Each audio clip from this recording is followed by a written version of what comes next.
Capacitor bank से interview में पूछे जाने वाले क्वेश्चंस आंसर। कैपेसिटर बैंक क्या होता है? कैपेसिटर बैंक एक इलेक्ट्रिकल डिवाइस है जो पावर फैक्टर इंप्रूव करता है, रिएक्टिव पावर प्रोवाइड करता है और सिस्टम लॉसेस को कम करता है। दूसरा क्वेश्चन होता है कैपेसिटर बैंक का यूज़ क्यों किया जाता है? पावर फैक्टर इंप्रूव करने के लिए, इलेक्ट्रिसिटी पेनल्टी कम करने के लिए, लाइन करंट कम करने के लिए या ट्रांसफार्मर और केबल की एफिशिएंसी बढ़ाने के लिए। तीसरा क्वेश्चन होता है एपीएफसी यानी रिले का फंक्शन क्या है? एपीएफसी ऑटोमेटिक के function automatic power factor collector controller relay जो है कि लोड के हिसाब से कैपेसिटर स्टेप को ऑटोमेटिकली ऑन ऑफ करके टारगेट पावर फैक्टर मेंटेन करता है। चौथा होता है कैपेसिटर बैंक में क्यों कंपोनेंट कौन सा कंपोनेंट लगे रहते हैं? जैसे कि होता है एमसीसीबी, फ्यूज, कॉन्टैक्टर, कैपेसिटर और एपीएफसी रिले कंट्रोल ट्रांसफार्मर, बस बार या डिस्चार्ज रजिस्टर। पाँचवा फ्यूज़ का फंक्शन क्या होता है? फ्यूज़ कैपेसिटर को शॉर्ट सर्किट या ओवर करंट से प्रोटेक्ट करता है। छठा होता है कॉन्टैक्टर का फंक्शन क्या होता है? कॉन्टैक्टर एपीएफसी रिले के सिग्नल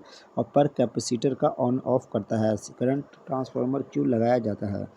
करंट लोड को सेंस करके एपीएफसी रिले को सिग्नल देता है जिससे जिससे रिले डिसाइड करता है कि कौन सा कैपेसिटर स्टेप ऑन या ऑफ होगा।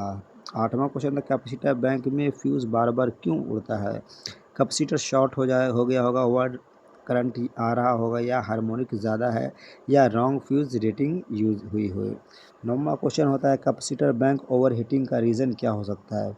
पुअर वेंटिलेशन हो सकता है या ओवर वोल्टेज होता है या हार्मोनिक्स होता है या लूज टर्मिनल कनेक्शन भी हो सकता है। Loose terminal